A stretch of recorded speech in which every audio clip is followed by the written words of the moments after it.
The most important thing about Terry Fox is that he did not begin as a monument.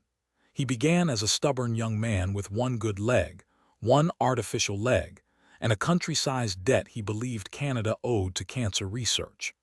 Terry was born in Winnipeg in 1958 and grew up in Port Coquitlam, British Columbia, the kind of kid who was not the tallest, fastest, or most gifted, but who treated quitting like a personal insult.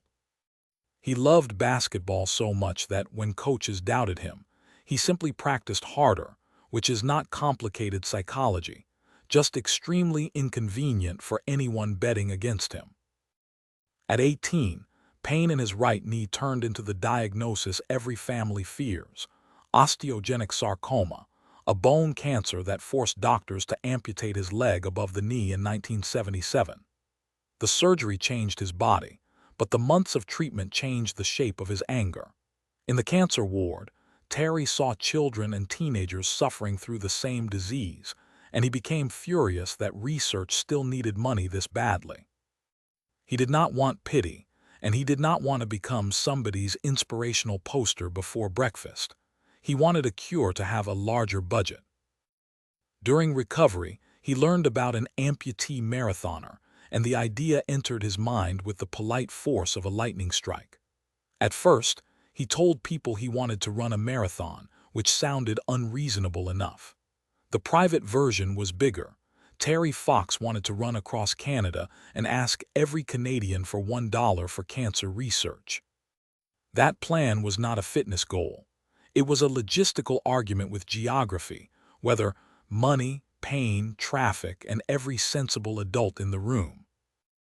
Still, Terry trained for roughly 18 months, running thousands of kilometers on a prosthetic leg that was not designed for crossing a continent one marathon at a time.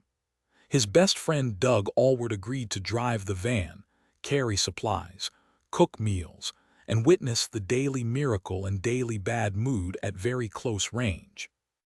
On April 12, 1980, in St. John's, Newfoundland, Terry dipped his artificial leg in the Atlantic Ocean and filled bottles of seawater for the finish he imagined in the Pacific.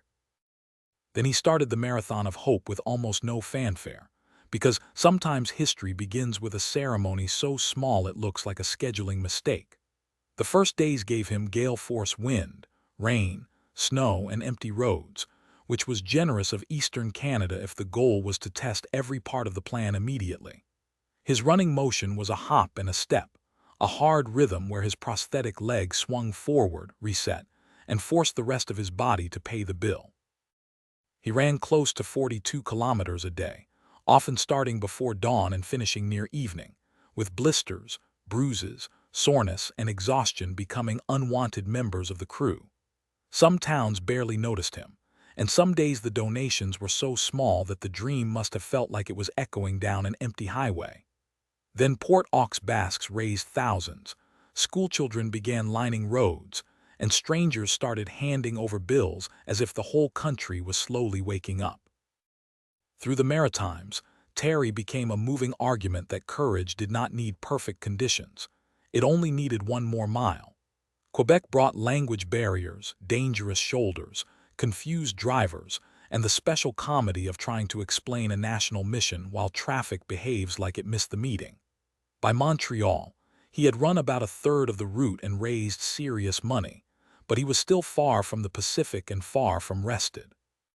Businessman Isidore Sharp helped rally support after losing his own son to cancer, and Terry's lonely road began turning into a national story. He reached Ottawa around Canada Day, met national leaders, and stood in front of crowds that suddenly understood they were not watching a stunt. In Ontario, police escorts, local receptions, and cheering families followed him down highways that had once looked endless and indifferent.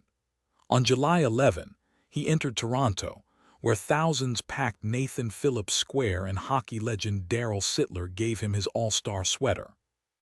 Terry was becoming famous, but he kept trying to redirect the attention toward cancer research, because the point was never to make one runner look heroic. Behind the applause, his body was paying a brutal price: shin splints, Inflamed joints, sores, dizzy spells, and pain that did not care how many people were clapping. He could be impatient, sharp, and exhausted, which matters, because real courage usually arrives with a personality, not a marble plaque. By late August, Terry admitted he felt worn out before the day's run even began, but the Pacific still sat on the other side of the map like an unfinished sentence. On September 1, 1980, outside Thunder Bay, he began coughing, felt chest pain, stopped, tried again, and finally asked Doug to take him to a hospital. The news was devastating. The cancer had returned and spread to his lungs. At a press conference the next day, Terry ended the marathon of hope after 143 days and 5,373 kilometers, not because his will failed, but because his body had been ambushed. He said he hoped people would continue the fight, and Canada did what countries do only in their better moments. It listened. Donations surged. His goal of $1 from every Canadian was reached, and the run that stopped on a highway kept moving through millions of other people. Terry died on June 28, 1981, at just 22 years old, leaving behind an unfinished route and a finished example. The annual Terry Fox Run turned that example into a tradition, raising hundreds of millions for cancer research in Canada and around the world. And that is Terry Fox, so oddly human that he did not run across Canada to prove he was superhuman. He ran far enough to prove the rest of us were still responsible.